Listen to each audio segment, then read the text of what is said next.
Hello friends, welcome to my YouTube channel. Today's my topic is biomedical waste. So what is biomedical waste and how to categorize the biomedical waste?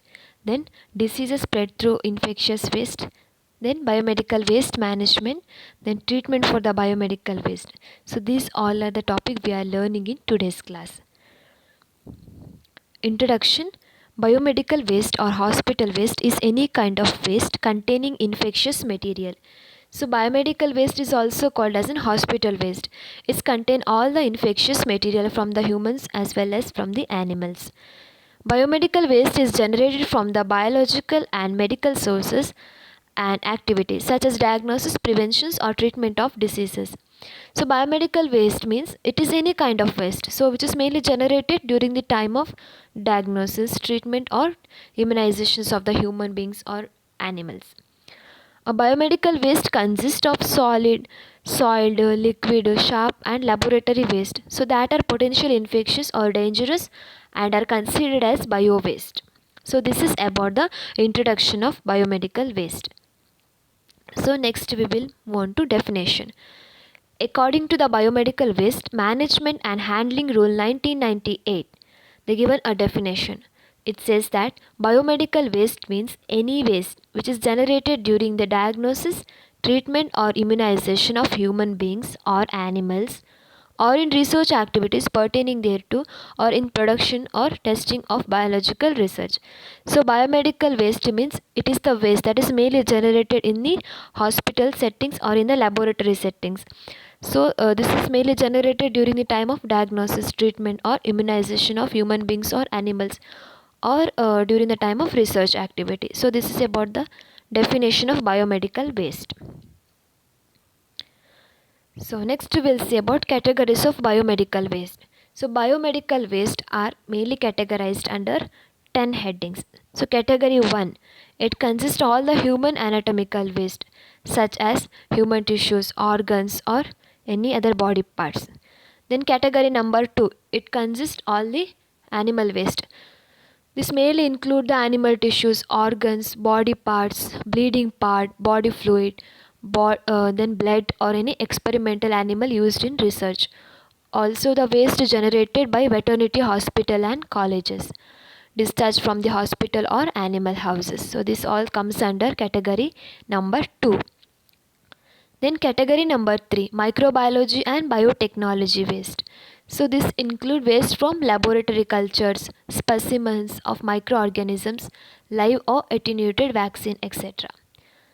Then category 4, this consists all the sharp waste such as needles, syringe, blade, glass, etc. that may causes puncture and cuts. Then category 5, discarded medicines and cytotoxic drugs. So it may include waste of outdated medicines, contaminated and discarded medicines. Then category 6, soiled waste. It mainly consists the item which is contaminated with blood and body fluid, including cotton, dressing, soiled plaster cast, linens, or any other material that is contaminated with blood. Then category 7, solid waste. These include the waste generated from the disposable items other than the waste sharps such as tubings, catheters, intravenous set, etc. Then category 8, it consists liquid waste. It mainly include the waste generated from the laboratory and washing, cleaning, housekeeping or any other disinfecting activities. Then category 9, it consists incineration ash. This consists of ash from the incineration of any biomedical waste. Then category 10, it consists all the chemical waste like chemicals that is mainly used in the production of biological and chemical that is used in during the time of disinfections or insecticide, etc. So this is about the category of biomedical waste. So next we will see about the diseases spread through infectious waste. So there may be a variety of pathogenic microorganisms present in the infectious waste. Pathogens select the different routes to enter the human body, and the routes are through puncture, abrasion, or cut in the skin. It may causes the HIV, hepatitis B, like that type of diseases. Then through the mucous membrane, it causes the anthrax and skin infections. By inhalation it causes the respiratory tract infection, and by ingestion it causes GI, gastrointestinal infections. So this is about the diseases spread through infectious waste. Next, biomedical waste management. Biomedical waste management consists of various steps. The first is minimizing, second is segregation, third one is collection of biomedical waste, and then storage of waste, transportation of waste within the community center or hospitals, then treatment of hospital waste. So this is about the steps of biomedical waste management. Let us see one by one. The first one, segregation of waste. So it is segregated as per categories. Okay, the generator of biomedical waste are like doctors, nurses and technicians should take up their responsibilities. Nurses plays very important role throughout all the stages of waste disposal from the center, clinic or hospitals. So biomedical waste is mainly segregated, the segregation of biomedical waste in color coded bags. So first there is a yellow bag. The yellow bag, no, it is mainly consist all the infected waste such as soiled, anatomical, chemical, liquid, cytotoxic, laboratory waste. So all the which is comes under the contact with the human body. So these all are waste we are mainly putting in yellow bucket. Then red color. So red color, these are mainly we are using for the infected plastic, syringes, gloves and the plastic waste. So these all the waste we are mainly putting in the red color bucket. Then sharp waste. The sharp waste we are mainly using for the blue or the white translucent bin. Then discarded medicines and the cytotoxic waste we are mainly putting in black color bin. Then solid waste to yellow color or red color. Incinerated ash in black color. Then chemical waste black color. And in some hospital they are using the white color. For that white color bin we are mainly using for the needles and glass waste. Then green color for the general waste like kitchen waste, paper and tissue papers, water bottles, cans, etc. So these all are the waste we are mainly putting in the green color bucket. So yellow color is mainly for the anatomical waste, and the red color for the like infected plastics, syringes, gloves, etc. And the blue color mainly we are using for the like or the vials, ampoules for that, and black color cytotoxic and the any other medications. Then white color we are mainly using for the needles and the cut glasses. So this is about the segregations of waste. So next, collection of biomedical waste. So coming to the collection of biomedical waste, there need to be separate containers placed at the waste generation point for disposing general waste by municipality authorities. So items sent to incinerator or deep burial, mainly keeping in the yellow color bags. Then biomedical waste to be sent for microwave autoclave treatment, keeping in the red colored bag. Then waste is sent to shredder after the autoclaving, microwaving or chemical treatment, that packed in the blue or white translucent bag. Then labeling should be done. All the bags or container must be labeled with biohazard or cytotoxic symbol according to the rules of biomedical waste 1998. So there is a symbol, you can see in the picture, biohazard symbol is there. The first symbol is biohazard and the second symbol is cytotoxic hazard. So these are the symbols we are mainly using during the time of labeling.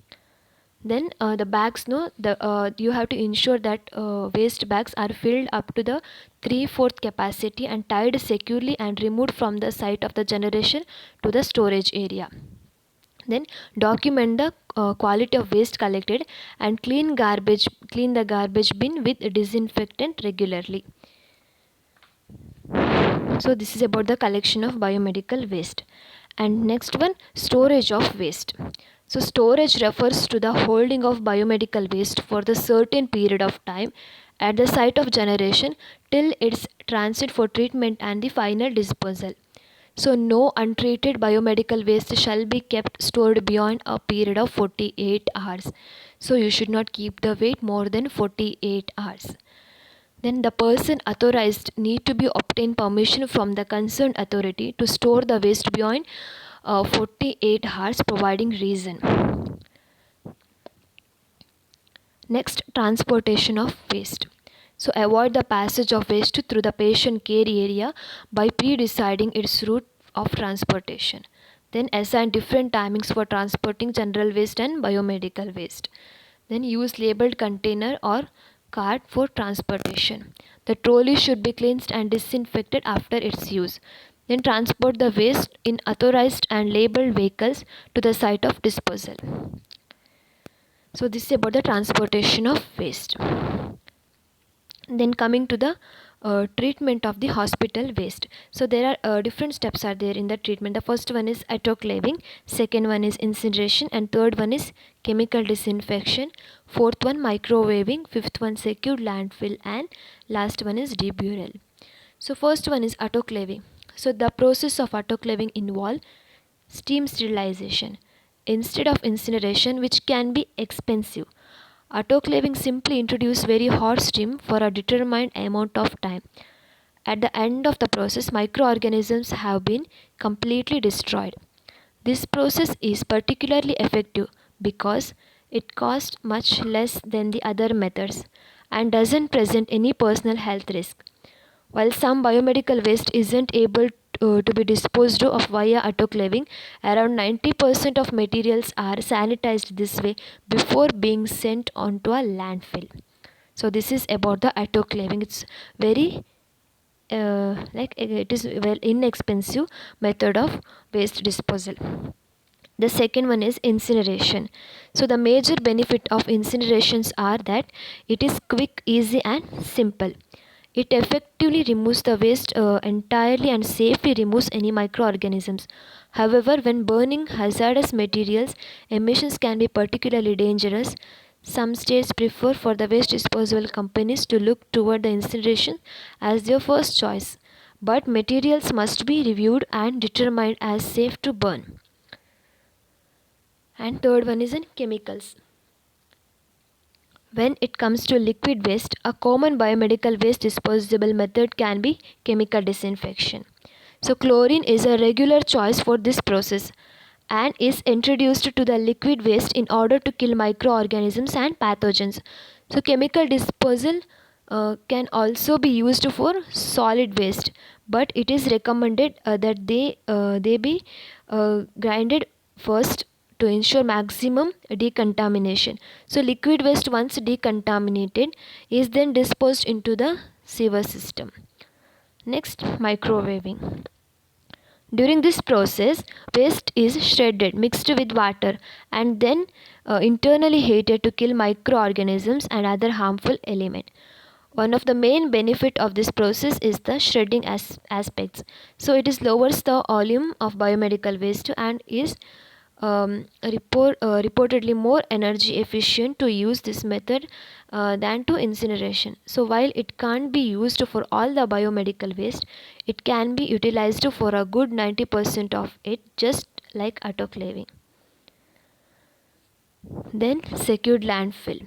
Waste like incinerated ash, discarded medicine, cytotoxic substances and solid chemicals should be treated by this method. So last one is in deburial. So in the cities having less than 5 lakh populations can go for deburial of waste under the category 1 and the 2. Only the category 1 human anatomical waste and the category 2 animal waste. Then so this is about the treatment of hospital waste. So personal protections. The following are the protective equipments to be used by the personnel while handling the biomedical waste. So first, wear rubber gloves. So heavy duty rubber gloves should be covered till the elbow for the cleaner. Then mask. Simple and cheap mask to prevent healthcare workers against aerosol splashes and dust. Then the person should wear protective glasses. Then plastic aprons, special footwear like gum boots for hospital waste handler. Then immunization. The person should be immunized against hepatitis B and the tetanus. And this immunization shall be given to all the hospital staffs. Next, coming to conclusion. So Thus, refuse disposal cannot be solved without the public education. So, individual participation also required. Municipality and government should pay importance to disposal of waste economically. Thus, educating and motivating oneself first is very important step to prevent the waste in order to management of the waste.